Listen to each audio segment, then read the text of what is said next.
The next article I wanted to talk about is about Kirk Cameron. Now, some of you may be unfamiliar with the guy, so let me introduce him for you, okay? Kirk Cameron started out on the TV show Growing Pains back in like the 80s. That's where he got his start. And that's kind of where his career ended in mainstream, honestly. After that, I think he was on the Christian Broadcasting Network on like public access TV every single day. In fact, there was like a Family Guy episode about it at one point. Meg gets sick and she's bedridden for like ever. And the only thing on TV was Kirk Cameron talking about God. And she turns into like this evangelical nutcase as a result. It was actually a pretty good episode. But the point is, Kirk Cameron got mega religious after his role in Growing Pains, and pretty much everything he did from that point on was all about Jesus and religion and God.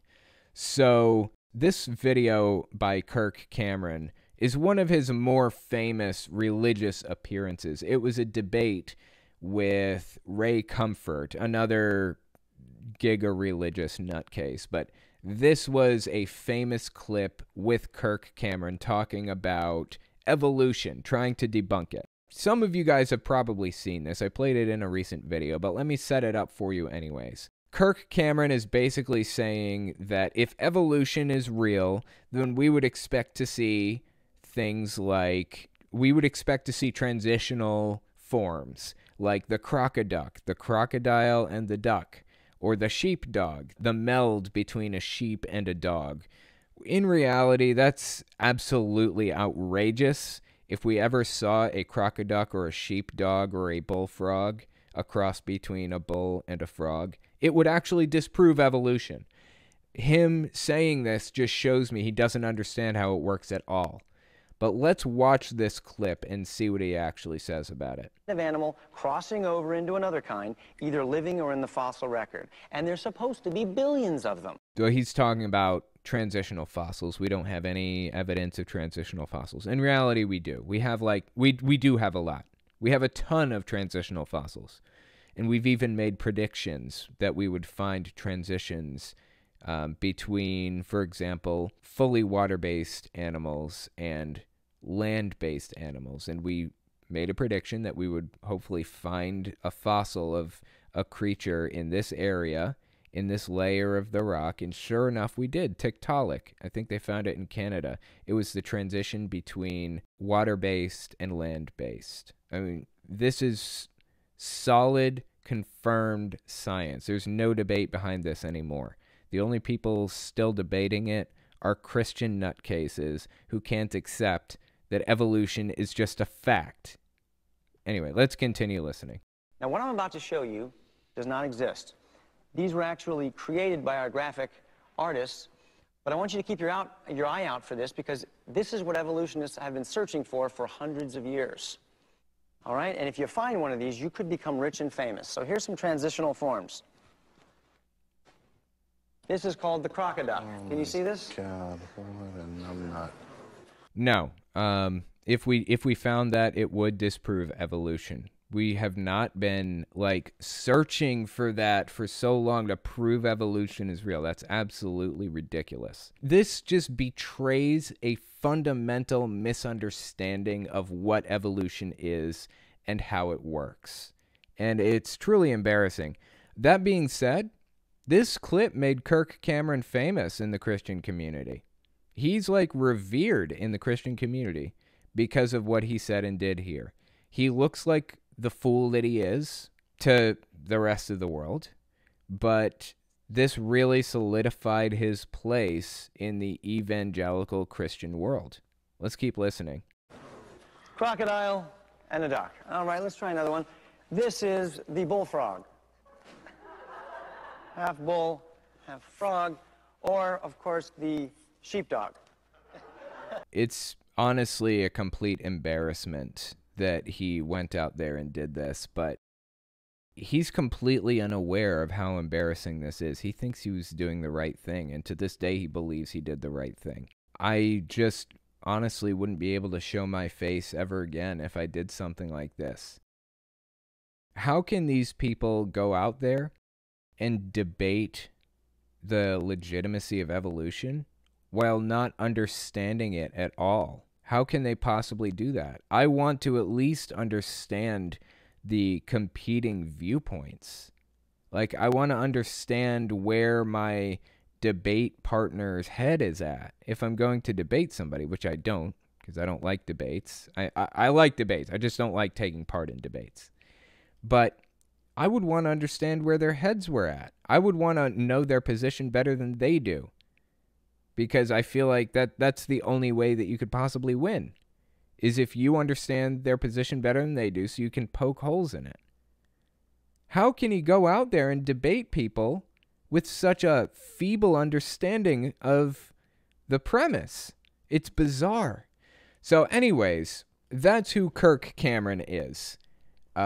He's been heavily involved in Christian Broadcasting Network ever since, and I think in Trinity Broadcasting Network and things like that, and done interviews for people and just been all over the TV in every Christian circle possible. Well, he decided he wanted to do something good with his fame recently. So he went out there and filmed a video for everybody. I wanted to watch that clip and see what he had to say. To lead you up to this whole thing, basically, he held what he's calling protest, where he sang Christmas carols throughout the Thousand Oaks area in California, I think, against COVID restrictions.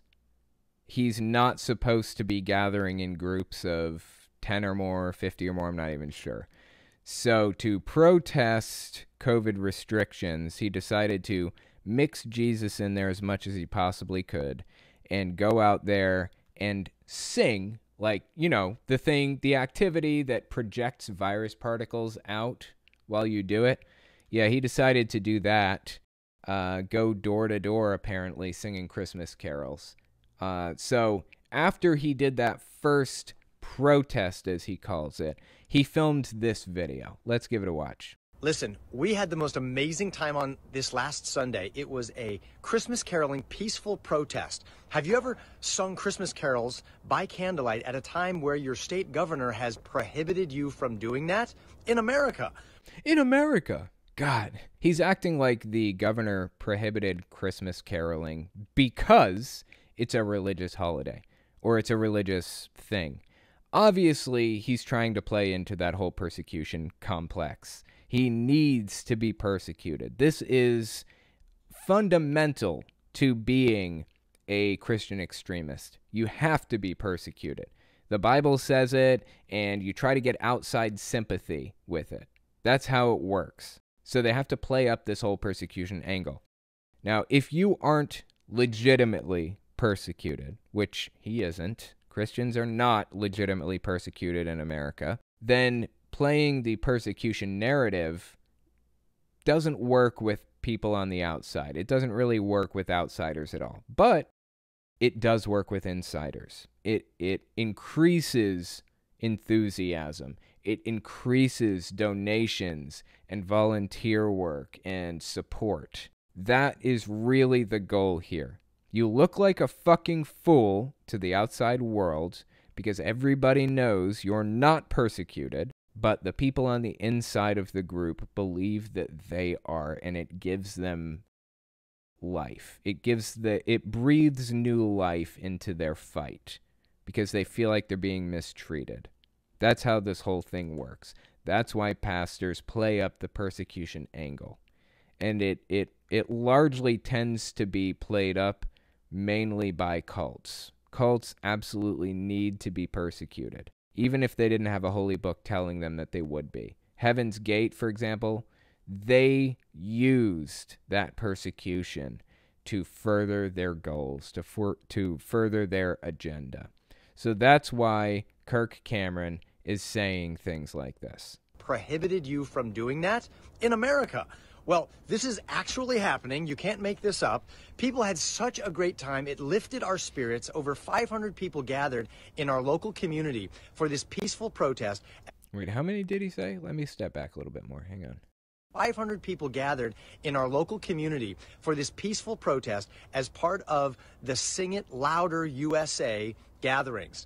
And we're having an encore protest this Sunday at the Oaks Mall in Thousand Oaks, California. We want to double the size of our local gathering. 500 people, dude. 500 people. During a worldwide pandemic, he's bringing out 500 people, and he wants to double it to 1,000 to be closely packed together, maskless, obviously. Why would a Christian extremist with a fucking American flag in the background, why would he wear a mask? What do you think, he's some kind of a lib cucktard flake? Of course not. We are only as strong as our weakest links, and our weakest links are trying to get us fucking killed.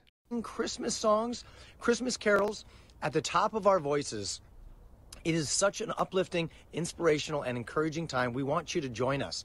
So please meet us this Sunday at 5 p.m. in Thousand Oaks, California at the Oaks Mall. We'll be in the south parking lot. We'll have lyric sheets. We'll have candles. I'm sure I don't need to say this, but just in case I do, don't go. Don't go to that. Even if you're an atheist, don't fucking go to it. Let them be idiots on their own. I can't imagine it's going to end well for them. They're probably going to get COVID and pass it around to each other. So just do not get involved in that in any way, shape, or form if you're an atheist. If you're a Christian, don't get involved. Seriously, nobody should be getting involved in this, Christian or atheist. You're going to get yourself hurt. You're going to get other people hurt. Just don't fucking do this. I probably shouldn't have even played, like, the address, but everybody knows what it is anyways, so whatever. We're going to have inspirational talks. It's going to be an incredible night. It's part town hall meeting, part worship service. If you love God, if you love Christmas, and you love liberty, you're not going to want to miss this. See you this Sunday. Okay, again, look, why does everybody tend to link God with liberty and freedom? That isn't what God stood for at all. God stood for tyranny and authoritarianism and oppression and slavery. Why does everybody seem to think that God was pro-liberty and freedom? What a weird fucking mixture, dude. Coming from the Bible? Where did you get liberty from the Bible? I didn't read anything about that in the Bible. The Bible, basically every part of it, the writers were almost always under an authoritarian structure, unless they were in the wilderness or something. It was always the leader controls everything and everybody in every way. I really don't get how they connect America and democracy to the Bible. Completely different. It couldn't be further apart. At the Oaks Mall in Thousand Oaks, California. God bless you. God bless you. I don't know. This dude is just... Anyway, I'll tell you what. Let's keep reading the article. So this is a quote from the video that we just watched. We want to double the size of our local gathering. If you love God, if you love Christmas, and you love liberty, you're not going to want to miss this. This is Hemant Mehta speaking now. Not surprisingly, there's a lot of backlash to this plan, considering they live in a state that has seen an outsized outbreak. Why put more people at risk? This is a quote. Ventura County has reported nearly 27,000 COVID-19 cases since the start of the pandemic. But on Monday alone, the county reported 2,651 new cases, a 10% increase in a single day. Local officials, however, say having that many people gather in one space without masks or physical distancing is irresponsible. You think? 500 people, dude. And they're trying to make it 1,000.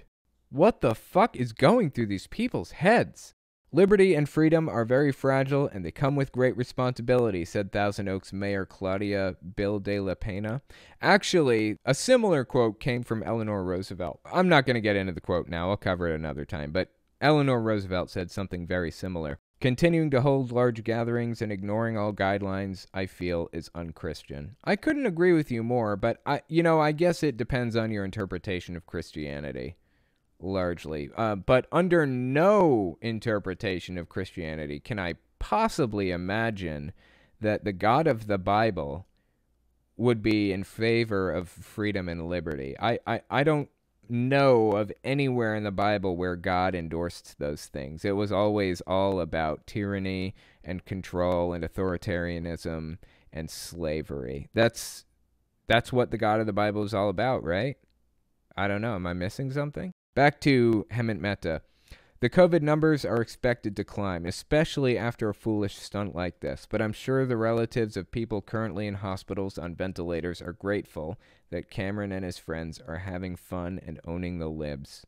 The crocoduck seems so quaint in hindsight. Cameron is now actively trying to hurt people, whether or not he'll admit it. And for what? So he can spend an hour pretending he's being persecuted. Honestly, I think he spends a lot more time than that pretending he's persecuted. I think a disproportionate amount of his life is probably dedicated to pretending that he's persecuted. The guy is living in a delusion, sadly. I don't say that. I'm not happy to have to say that. But we're in the middle of a massive worldwide 100-year pandemic, and this guy and countless other people in positions of authority, pastors, people that are trusted by their communities, are doing things that are getting more people killed. It couldn't be more disgusting to me than this.